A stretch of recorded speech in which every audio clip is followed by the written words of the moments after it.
आज हम ओल्ड राजेंद्र नगर में आए हैं, एक ऐसे एस्पिरेंट के रूम पे जो यूपीएससी की प्रिपरेशन करती हैं। तो इनके बारे में हम इनसे जानते हैं। Hello ma'am. हेलो।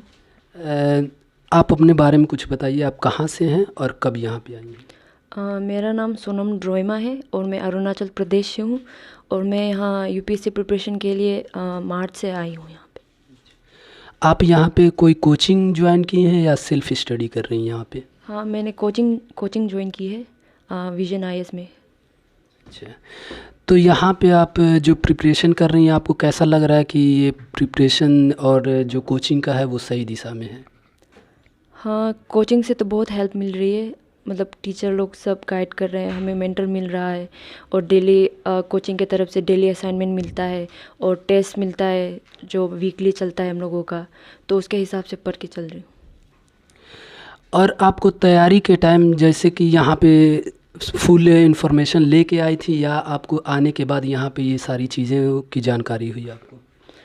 एक्चुअली मैंने बहुत सारे वीडियोस तो देखे थे, पर वीडियोस देखे तो थे, पर यहाँ आने के बाद कुछ जब इम्प्लीमेंट किया तो उसमें बहुत डिफरेंस है। जब इम्प्लीमेंट करने में बहुत ही डिफरेंस है, तो उसमें ज़्यादा मेहनत लगती है। ये जो कोचिंग आपने ज्वाइन किया है उसका क्या प्रोग्राम क्या है और कितने टाइम का रहता है, क्या ड्यूरेशन है इसका, इसके बारे में आप बताइए। हाँ, हम लोगों का जो कोचिंग है वो 11 मंथ्स के लिए है और इसका जो फीस है वो 1.8 लाख है। उसके बाद इसमें हम लोगों को 9 to 12 मेरा जो मॉर्निंग बैच है 9 to 12 रहता है और उसके बाद अपना जो मैं सेल्फ स्टडी करती हूँ। आपको कौन सा ऐसा फैक्टर लगा कि आपको यूपीएससी की तैयारी करनी चाहिए?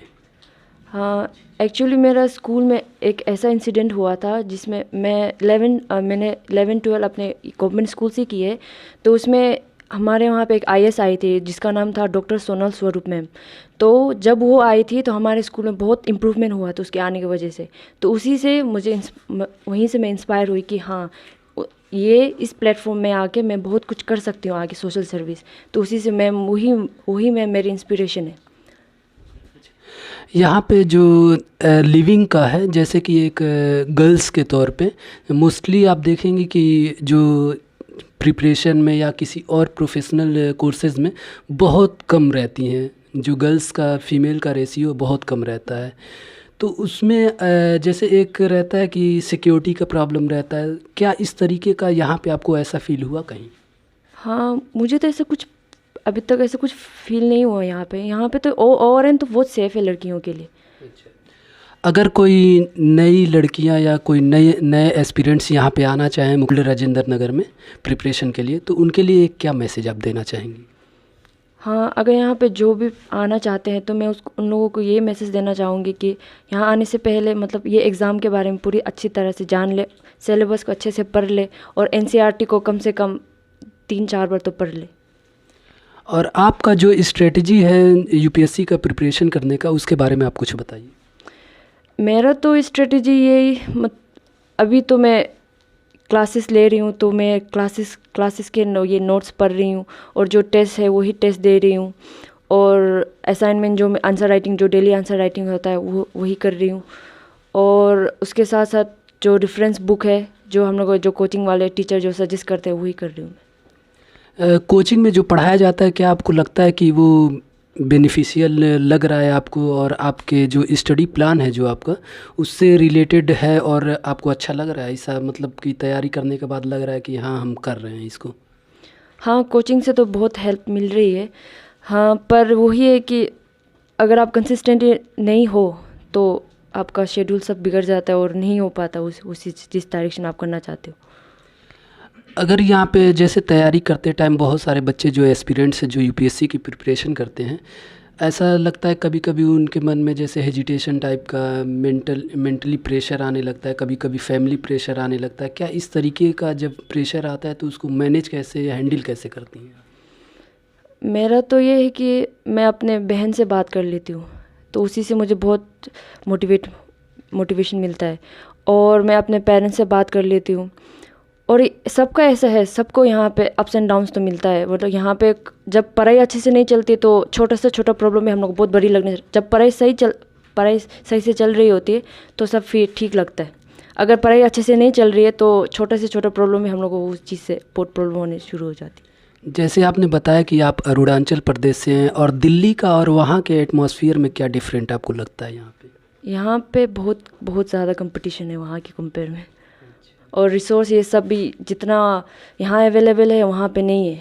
वहाँ पे जो न्यूज़पेपर अभी यहाँ पे हम लोग को डेली मिल जाता है, वहाँ पे हम लोगों को कम से कम 2-3 दिन रुकना पड़ता है वहाँ पे, तो वो नहीं है, रिसोर्सेज का सबसे कमी है वहाँ पे। स्पेयर टाइम में आप क्या करती हैं? स्पेयर टाइम में जैसे मुझे म्यूज़िक सुन लेती हूँ, या मूवीज़, या मैं राइटिंग, ऐसा कुछ। और कौन सा आपका फेवरेट सब्जेक्ट क्या है, और ऑप्शनल सब्जेक्ट क्या है आपका? ऑप्शनल तो मेरा सोशियो और अभी चल रही है। हाँ। आप जब से यहाँ पे रह रही हैं तो इस हिसाब से आप बताइए कि मंथली एक्सपेंसिव कितना होता है और मंथली कॉस्ट कितना लग जाता है यहाँ पे रहने पे? मंथली कॉस्ट तो जैसे हम लोगों का है यहाँ पे, हाँ अभी जो हम लोग यहाँ पे फ्लैट लिया है हम लोग ने चारों ने मिलके, तो उसमें पर पर्सन हम लोगों को 8.25 पड़ रहा है। और अगर आप ओवरऑल देखें तो आपका इसमें लाइब्रेरी हो गया और यहाँ पे जो डेली एक्सपेंडिचर है ये सब मिला के देखते हैं तो उसमें आपका मिनिमम 15 तो जाता है, आपका 15K मिनिमम तो 15 है सबका। और अगर आप जैसे आप सिंगल रूम रहते हैं तो उसके लिए और भी ज़्यादा पड़ता है सिंगल रूम। अगर जैसे ग्रुप में ले रहे हो तो तब थोड़ा कम पड़ता है। यहाँ रूम लेने का, ये जैसे पीजी हुआ, रूम हुआ, रेंट पे कैसे मिलता है? ब्रोकर के थ्रू मिलता है या डायरेक्ट भी मिल जाता है? कैसा है यहाँ पे माहौल की, जैसे कि इजीली वे में मिल जाए? यहाँ रूम तो इजीली नहीं मिलता है। यहाँ पे हम लोग ने 2 बार यहाँ पे रूम चेंज किया है तो वो दोनों थ्रू ब्रोकर के थ्रू ही मिला है हम लोगों को, और यहाँ पे ब्रोकर चार्ज बहुत है। तो अगर कोई नया एस्पिरेंट्स जो यूपीएससी की प्रिपरेशन करने आना चाह रहा है, जो यहाँ पे ओल्ड राजेंद्र नगर में, उनके लिए आप एक क्या मैसेज देना चाहेंगी? यहाँ पे अगर जो भी आना चाहते हैं तो मैं उनको तो यही मैसेज देना चाहूँगी कि अगर यहाँ पे आ रहे तो ये एग्ज़ाम के बारे में अच्छे से जानिए, सिलेबस को अच्छे से पढ़िए, और एनसीईआरटी को 3-4 बार तो मिनिमम पढ़ लीजिए, तब जाके आपको कोचिंग में जो भी पढ़ा रहे वो सब कुछ ज़्यादा समझ में आएगी, और क्वेश्चन कैसे रेज करने वो भी ज़्यादा समझ में आएगी। अगर नहीं तो जैसे हम लोगों को पता नहीं होता एनसीईआरटी, अगर बेसिक ही नहीं पता है तो हम लोग क्लास में जो क्वेश्चन रेज करना वही पता नहीं होता कि टीचर को क्वेश्चन क्या पूछे हम लोग। तो ये बोलना चाहूँगी कि एनसीईआरटी और सिलेबस को दोनों को अच्छे से पढ़ के। अब तक की जर्नी आपकी कैसी रही यहाँ पे? यहाँ पे अप्स एंड डाउन। तो ये थी हमारे साथ सोनम मैम।